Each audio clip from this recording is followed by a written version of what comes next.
چلو وہی حجرہ تھا، تھوڑی تھوڑی بات کرتے جاتے ہیں۔ میرا چاند نبی کریم صلی اللہ علیہ وسلم کی پردہ پوشی کے بعد نبی کی آل بیت نے سیدہ عائشہ صدیقہ کے حجرے کو اندر سے کنڈے لگا لیے۔ حضور کو غسل دیا گیا، میرے آقا کو کفن پہنایا گیا، 5 بندوں نے غسل دیا، وہ اہل بیت ہی تھی۔ ایک حضرت عباس رضی اللہ تعالیٰ عنہ میرے آقا کے چچا تھے، زندہ چاچا موجود تھا، وارث ہوتا ہے چاچا۔ یہ بات شیعوں نے آج تک سمجھ نہیں آئی۔ 2 حضور کے چچا کے بیٹے تھے، حسن بن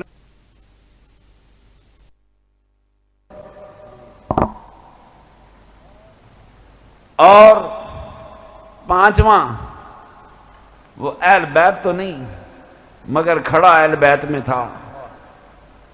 یہ میرے سرور کائنات کی شفقتیں ہیں۔ آج دنیا کا کوئی چودھری، دنیا کا کوئی وڈیرا اپنے نوکر کے بچوں کو کندھے پہ نہیں اٹھاتا۔ کوئی بڑا آدمی اپنے ملازم کے بچے کو گود میں کے لیتے ہیں۔ ہم بڑے لوگ ہیں نا۔ وہ میرے سرور کائنات کی شان تھی جو غلاموں کے بچوں کو بھی گود میں لیا کرتے تھے۔ تیری عزت میرے سرور کائنات کی عزت سے زیادہ نہیں ہے۔ وہ جو میرے آقا کی گود میں غلام زادہ تھا، غلام کا بیٹا تھا، مگر میرے سرور کائنات کی گود میں اسی طرح پلا جس طرح حسن اور حسین پلے تھے۔ اس غلام زادے کا نام اسامہ تھا۔ اس نام سے مسلمانوں کو بڑی محبت ہے۔ میرے سرور کائنات کو یہ نام بڑا پیارا تھا۔ میرے سرور کائنات کو اسامہ بڑا، یہ وہی اسامہ تھا جسے سرکار نے اپنی زندگی کی آخری گھڑیوں میں اسلامی فوج کا جرنیل مقرر کیا، جو فوج نہیں گئی۔ اللہ اکبر۔ میرے محترم دوستو، یہ دل دکھانے والی باتیں ہیں، لیکن میں سنیوں کو بیدار کرنا چاہتا ہوں۔ کل یہی حدیث شیعہ آپ کو دکھا کر کاڑا پنجا لگوا لے گا، تو میں پہلے کیوں نہ بتاؤں۔ آپ نے علم لگایا ہوگا کہ دیکھو جی یہ کیا ہو گیا۔ اب دیکھیں، 5 بندوں نے غسل دیا، میرے آقا کے جسد مبارک کو اس کمرے سے باہر نہیں نکالا گیا، بی بی عائشہ کی کوٹھڑی سے باہر نہیں نکالا، وہیں مٹی کھودی گئی۔ ظاہر پتھریلی زمین تھی، پتھر توڑے گئے ہوں گے، شور ہوا ہوگا، ریت مٹی دھول اٹھی ہوگی۔ پاس میرے سرورے کا ایک چھوٹی کوٹھڑی ہو، اس میں قبر کھودی جائے 4-5 فٹ چوڑی، تو 5 فٹ باہر مٹی پڑی ہوتی ہے۔ جنازہ بھی وہیں پڑا تھا، اسی کوٹھڑی میں میرے آقا کو غسل دیا گیا۔ امام بخاری کی حدیث ہے، غسل کا پانی قبر میں چلا گیا، باہر جانے کی جگہ نہیں تھی۔ چادریں ڈال ڈال کر غسل کے پانی کو قبروں میں خشک کیا۔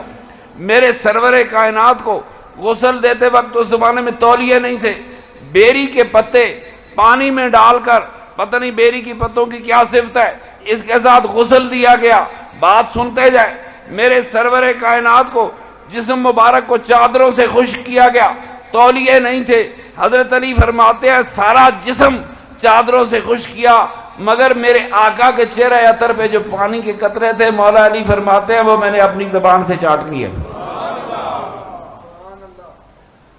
جسم خشک کرنے کا کوئی انداز نرالا تھا۔ آج غسل دے دو تو ہاتھ نہیں لگانے دیتے، مردہ پاک ہو گیا ہے۔ بچہ روتا ہے، اس کو رونے نہیں دیتے۔ تیرے ماں نے کفن پہن لیا، کیوں؟ ماں کی کفن پہن لے تو کیا بچے کی آنکھ میں آنسو نہ آئیں؟ باپ کفن پہن لے، بچے کی آنکھ میں نہ آنسو آئیں؟ وہ تو بیٹا ہی نہیں جس نے اپنے باپ کے قدموں کے یا باپ کے کفن پہ اپنے آنسوؤں کا تحفہ نہیں بھیجا ہے۔ کہہ دیتے ہیں نا دور ہٹ، غسل کر لیا۔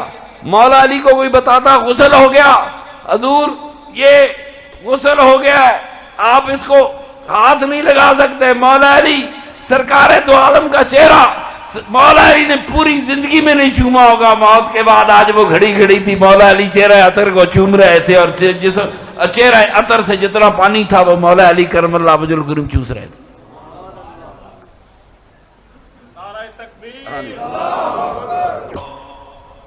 یہ دکھتے باب کس طرح کھولیں.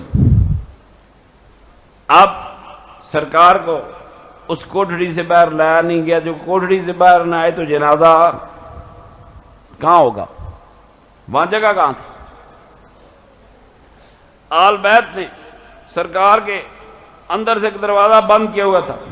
اسی دوران میں باہر صدیق اکبر خلیفہ چنے گئے. صحابہ نے مطالبہ کیا کہ میرے آقا سرور کائنات کے جسم عطر کو باہر لایا جائے تاکہ سرکار کا جنازہ پڑھا جائے. سنتے جائیں. جنازہ پڑھا جائے. حضرت علی کرم اللہ وجہ الکریم نے شیعوں کی کتاب، سب سے بڑی کتاب اصول کافی، حضرت علی کرم اللہ وجہ الکریم نے فرمایا کہ ہم نبی پاک کے جنازے کے لیے جسم کو باہر نہیں دیں گے. آپ نے فرمایا حضور کا جنازہ ہے ہی نہیں.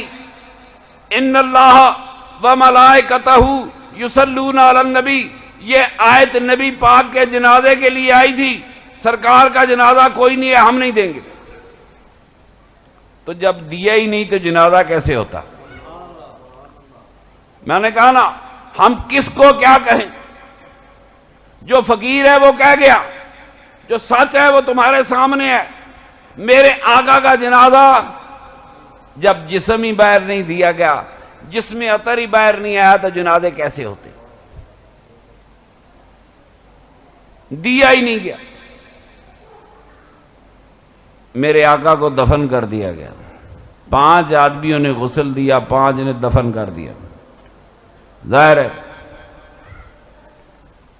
اب کتابوں میں آتا ہے، سنیوں کی کتابوں میں، دوسری کتابوں میں کہ 8 کر کے صحابہ اندر گئے اور جا کر حضور پاک پر درود پڑھا. توجہ سے آج میری بات سنو، سارے مسئلے حل ہو گئے. حل ہو گئے. ستے تھے نہیں یار، چیچیاں لے ہو، دن دا ٹائم ہے، اللہ دی رحمت نازل ہو تو نیند بھی آ جاتی ہے. مسئلے سارے حل ہو. صحابہ گئے، کہتے ہیں جی حضور کا جنازہ، 8 آدمی جانے سے جنازہ نہیں ہوتا جب تک کوئی امام پڑھائے نہیں. بڑی دلیلیں دیتے ہیں کہ جی حضور کا امام کون ہوتا؟ اگر جنازہ پڑھایا جاتا، کبھی جنازہ پڑھانے والا میت کا امام نہیں ہوتا، زندہ لوگوں کا امام ہوتا ہے. اگر کوئی حضور کا جنازہ پڑھاتا بھی تو حضور کا امام نہیں ہو سکتا تھا. یہ جو فرضی باتیں آپ کو لفظوں سے ٹرخایا گیا. نبی پاک کا کوئی جنازہ پڑھاتا تو وہ نبی پاک کا امام تو نہیں ہو سکتا. امام تو زندہ لوگوں کا ہوتا ہے، مرنے والے جنازے کا والے کا تو امام نہیں. جنازہ تو آگے ہوتا ہے. کہانیاں سنائی گئی اس قوم کو. سنو میرے دوستو، 8 صحابہ گئے، کہتے ہیں جنازے کے لیے نہیں گئے. 8 صحابہ تب گئے جب سرکار دفن ہو چکے تھے، اور صحابہ نے جا کے درود پڑھا. 8 آدمی جائیں، جا کے درود پڑھ کے نکل آئے تو اس سے جنازہ تو نہیں نہ ہو سکتا. درود پڑھنے سے جنازہ نہیں ہوتا. معلوم ہوا یہ آدمی اس وقت گئے جب میرے سرکار دفن ہو گئے تھے. جگہ تھوڑی تھی، 8 10 آدمی جاتے رہے، درود پڑھ کے آتے رہے. اس طرح تمام صحابہ باری باری گئے تو قیامت تک مور لگ گئی. سرکار کی قبر عطر کا ایک صحابی نے دیدار کیا، اور ایک صحابی نے میرے سرور کائنات کی قبر کی زیارت کیا. قبر سے زیارت والا مسئلہ حل کر دے، قیامت تک حل ہو گیا. قیامت تک حل ہو گیا. صدیق اکبر جا کے درود پڑھ رہا ہے، عمر فاروق جا کے درود پڑھ رہے ہیں، عثمان غنی پڑھ رہا ہے، ابو ذر غفاری پڑھ رہا ہے. ایک صحابی سرور کائنات کے روضہ عطر کی زیارت کر رہا ہے، درود پڑھ رہا ہے، اور قیامت تک میرے آقا کے روضے پہ جا کر درود پڑھنے کا راستہ صاف کر رہا ہے. کیوں ہن بھی قبراں سے کوئی دلیل منگو گے؟ میرے آقا کے صحابہ کا اجماعی عمل ہے، تمام صحابہ باری باری ہزاروں کی تعداد تھی، سرکار کے روضہ اطہر پہ جاتے رہے، آتے رہے، درود کے تحفے پیش کرتے رہے۔ ہم دنیا کی کسی اور قبر پہ جاتے، فاتحہ کرتے، بخشش کی دعا مانگتے، مگر یہ فاتح کا مقام نہیں تھا، یہ بخشش کا مقام نہیں تھا، میرے آقا کا روضہ مقام درود ہے، درود کا مقام تھا۔ صحابہ جاتے رہے، درود بھیجتے رہے، قیامت تک نقش ثابت کر دیا، مہر لگا دی، میرے سرور کائنات کے روضے کے جانے والوں، تم جب درود پڑھو گے تو صحابہ کی سنت ادا ہوگی۔ اب یہاں ایک اور مسئلہ کھڑا ہو گیا، اگر کسی وجہ سے سرکار کا جنازہ نہیں ہو سکا، مصلیت ہوگی، صحابہ چاہتے تو سرکار کا غیبانہ نماز جنازہ پڑھ سکتے تھے کہ نہیں؟ آج سارے رولے کٹا، خدا کی قسم دنیا میں سوائے سنی کی اور سچا ہے ہی کوئی نہیں۔ 1,24,000 یا جتنے گن لیں صحابہ موجود ہے، میرے سرور کائنات کا جنازہ نہیں ہو سکا۔ امام بخاری روایتیں لایا کہ حضور نے نجاشی کی غیبانہ نماز جنازہ پڑھی، فلاں عورت کی غیبانہ نماز جنازہ پڑھی۔ سن ملا گستاخ، تجھے مغالطہ ہوا، نبی کسی کی غیبانہ نماز جنازہ نہیں پڑھتا، نبی کے سامنے نجاشی بھی سامنے تھا اور وہ عورت بھی سامنے تھی، نبی سے کیا بھولا ہوتا ہے؟ نبی کی نظر سے کوئی چیز غائب نہیں ہوتی، غائب نہیں ہوتی۔ نبی نجاشی کا جنازہ پڑھ رہے تھے تو نجاشی بھی سامنے ہوگا، کچھ بی بی جس کا جنازہ پڑھا وہ بھی سامنے ہوگا۔ اگر غیبانہ نماز جنازہ پڑھنا جائز ہے تو صحابہ نے سرور کائنات کا غیبانہ نماز جنازہ کیوں نہیں پڑھا؟ قربان جاؤں امام اعظم امام ابو حنیفہ، تیری ایک ایک اداب ہے، ہمارا امام ہے، امام اعظم ہے، بادشاہ اسلامی فقہ کا۔ اس نے کہا غیبانہ جنازہ نہیں ہوتا۔ ایک کاروباری آج شہید کشمیر کا جعلی لائے، ہر جگہ جنازہ کیا، پیسے اکٹھے کیے۔ سن، ایک یزید کو، ایک شہید کو، نام نہاد شہید کو بیچنے کے لیے 50 جگہ تو نے کاروباری جنازے پڑھے، نبی کے دین کو مسخ کیا 4 ٹکے اکٹھے کرنے کے لیے،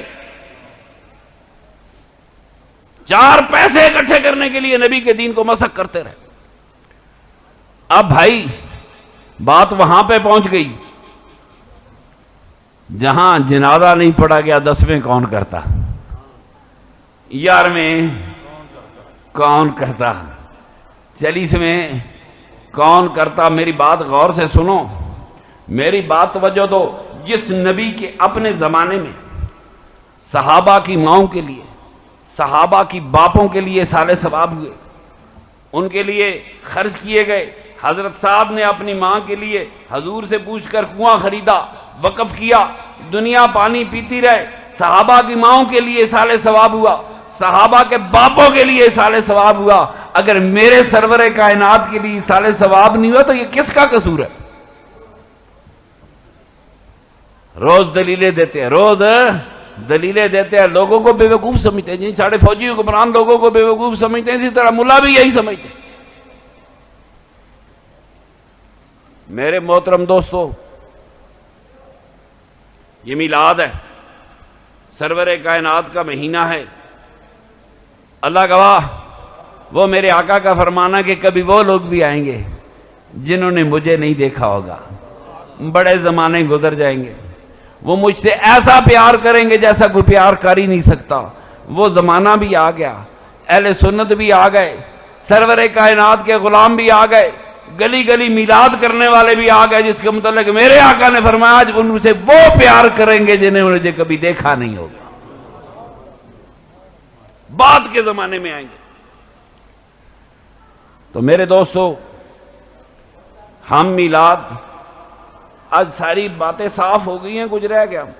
اگر امام بخاری کی یہ بات مان لی جائے، یہ ساری کہانی مان لی جائے کہ حضور اور صحابہ کے تعلقات اتنے خراب تھے، تو اسلام کے دامن میں کیا رہ گیا؟